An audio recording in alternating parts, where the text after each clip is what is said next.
Hello YouTube, welcome back to my channel, A Healthier Ashley. This video, as you can see by the title, is my keto weight loss journey video 1, or let's say check-in number 1, because I'm going to check in periodically and let you know how things are going. So I wanted to make this video to just give you a chance to get to know me a little bit better, tell you why I'm doing the keto journey, how's it going, give you like some tips. I know some people may be doing it already, some people may be brand new to it. So that's what we're going to talk about in this video. So I just want to put a disclaimer out there first that this is my journey, this is what's working for me, and that if you feel that you want to try it out and you feel like you need to get with your physician, please do that. So let's just start with the why. The why of it is I went to the doctor late September of this year, and my weight was embarrassing. And he told me, I said, well, I'm going to the gym, I'm working out, I don't understand what's going on. And he said, you need to make sure you're eating enough calories. And so I thought about that and said, wow, I may not be eating enough, because sometimes in our mind we think, I'm not eating a lot, so I shouldn't be gaining anything. So from there, I started to do some research just with that alone. One of the things that he told me is that he eats eggs and bacon every morning. And that, as some of you may know, is like a keto staple breakfast. So after that, a friend of mine told me that her mother-in-law meal preps and that she does keto. And I said, wow, maybe meal prepping would help me stay on track to make sure that I'm eating my breakfast, I'm eating my lunch, and I'm eating my dinner. Because if you're a busy mom like me, sometimes we're more concerned about feeding everybody else than ourselves. And I think that's what was happening to me. So anyways, I started to meal prep, and I started to research keto, which is a huge part of starting that journey, is to do your research. Because there's so much out there. There's so much on YouTube. There's so much on Instagram. There's so much on Pinterest. There's so much on Google. So you really have to do your own research. And so as I started to look into it, I thought, this may not be so hard. Let me give it a try. And if you see me looking down, I am looking at my notes. So that's what's piqued my interest. Around the beginning of October is when I gave it a serious go. And I downloaded Carb Manager, which is an app that it has more keto features, but MyFitnessPal also works really well, and there's others out there. But I like Carb Manager, and because, like I said, you could put in keto settings. And so I started with that. I meal prepped for a few weeks, but because I am working from home, I didn't feel like I needed to keep doing that. But that worked really well and made sure that I was eating enough.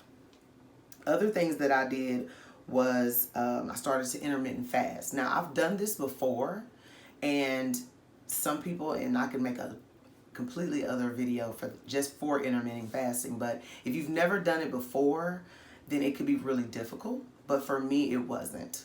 And so I eat keto and I intermittent fast together. And as you do your research, you'll learn that they kind of go hand in hand, but not everybody does it. So I eat from 12 p.m. to 6 p.m. and I fast for 18 hours, okay? The only thing that I have, or that I can have when I'm fasting, is water, green tea, or any kind of tea, and coffee. But of course, that would have to be black coffee. And guys, I'm still learning as well. So please understand, I don't have all the answers. This is just what I'm doing. So with Carb Manager, I have it set to a total of 18 carbs a day. I make sure that I don't go over 18 total carbs a day. And the reason why I do that, and the difference between that and net carbs, is that the net carbs, you could take out the dietary fiber, you could take out the fiber and the sugar alcohols. But I have it set to total carbs, just so that it kind of keeps my carbs as low as possible, because again, I'm doing keto for weight loss. I'm not in maintenance mode, and I want to lose about 100 pounds. So I try to keep my carb intake as low as possible. So that's one of the things I do. Now, keto is a high fat, moderate protein, and very low carb diet, but I don't necessarily count my fats. I just make sure that any fats that I'm getting in are healthy. But the good thing is that Carb Manager counts all of that for you. And then I make sure that I have in my proteins, which is your meats, some nuts, things like that. And so that's how I do it. And as time goes on, I'm going to make videos showing you what I eat in a day. So you'll be able to see that. So progress, how's it going for me? So it's been right at about 2 months at the end of November, and I've lost a total of 23 pounds, which is very exciting for me. But I will say, when it comes to the scale, I think that it's easy to want to weigh yourself every day or every week. And that's how I got.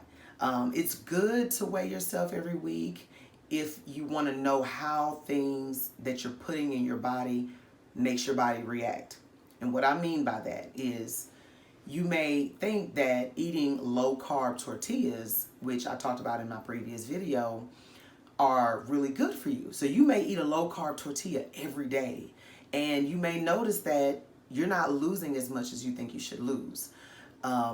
Maybe if you cut that low carb tortilla out and maybe eat it once or twice a week, you may see a bigger weight loss that week.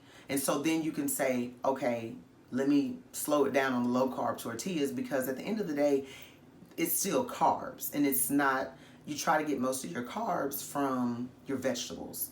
And so you may learn that, okay, this is how my body reacts to it. Let me slow down on those carbs. So that's why I said now I'm going to start weighing myself every month. On the 1st of every month, I will weigh in. And when I weigh in on December the 1st, I'm going to let you guys know how that went.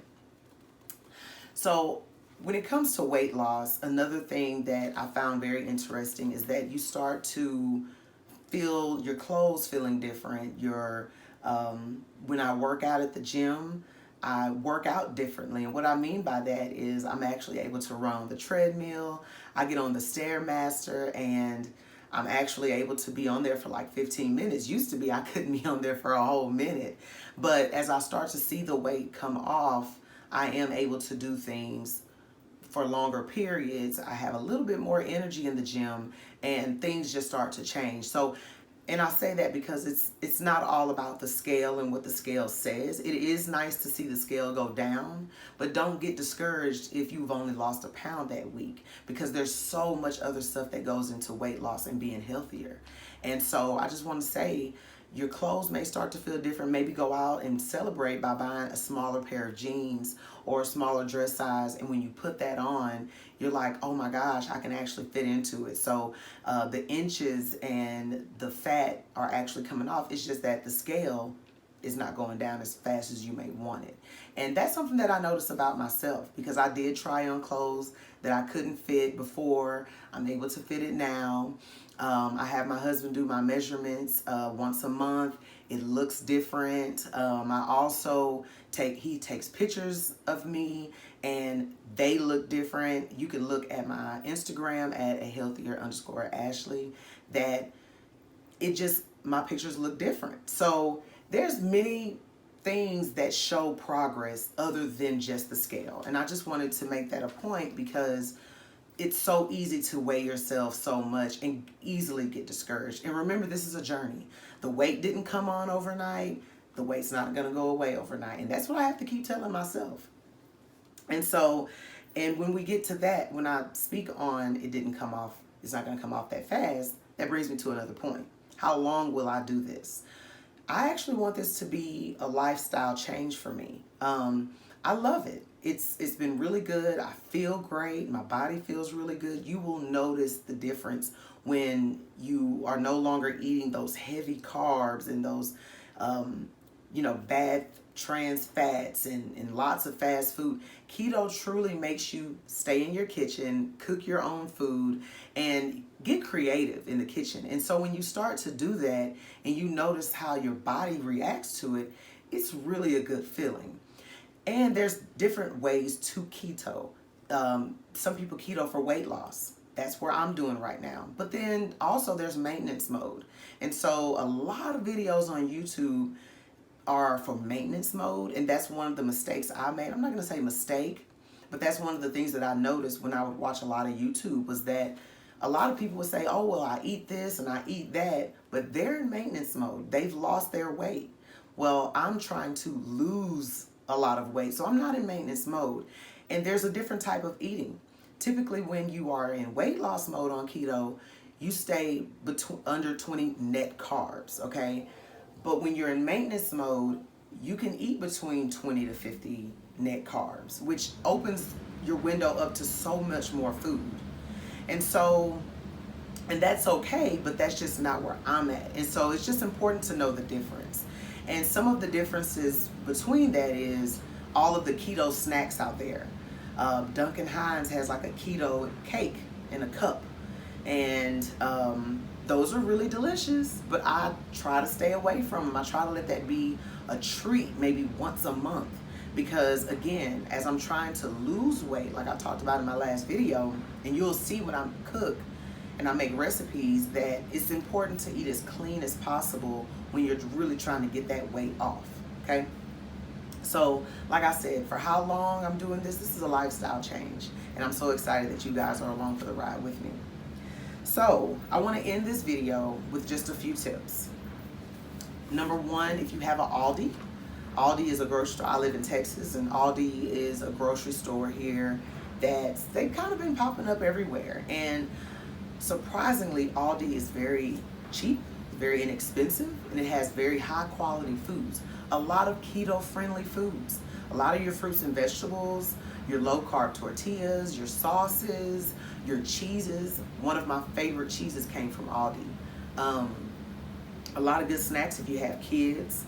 Their eggs, things like that. They don't sell almond milk, but there's a lot of things in Aldi. One of my favorite coffee, my Guatemala coffee, comes from Aldi as well. So Aldi is a really good place to shop.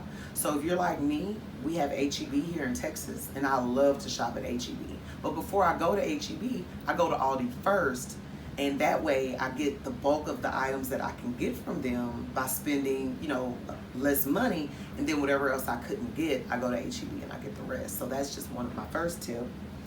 My second tip would be, when you're starting the keto diet, go to the store and get your staples. Get your almond flour, get your cream cheese, get your produce, things like that. Things that you know that are a little bit more expensive, but that you're gonna use a lot. You're gonna use them every day. Walmart has the big boxes of 60 eggs. You'll need a lot of eggs on keto. If you love eggs, and I do, I eat eggs every single day. So if you know those are things that you love, bulk up on it, because there's nothing worse than trying to eat healthy and eat keto, but you don't have what you need in your refrigerator. I think what has kept me on track is that I keep my kitchen stocked with all my keto needs. Another tip is that if you can eat organic, if you can eat cage-free, if you can eat grass-fed, that is perfect. That is so good. I'll be honest with you. I have a family. I cannot always afford to get everything grass-fed, cage-free, organic. Let's just be honest. Unfortunately, it costs more money to buy that way. Don't feel like if you can't buy that you're not doing keto or that you won't have success, because it's just simply not true. You can still buy the things that you want, the things that you need, and be successful. When you can buy it, it would be great.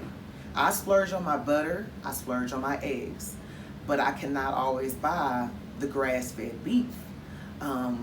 So that's just my next tip for that.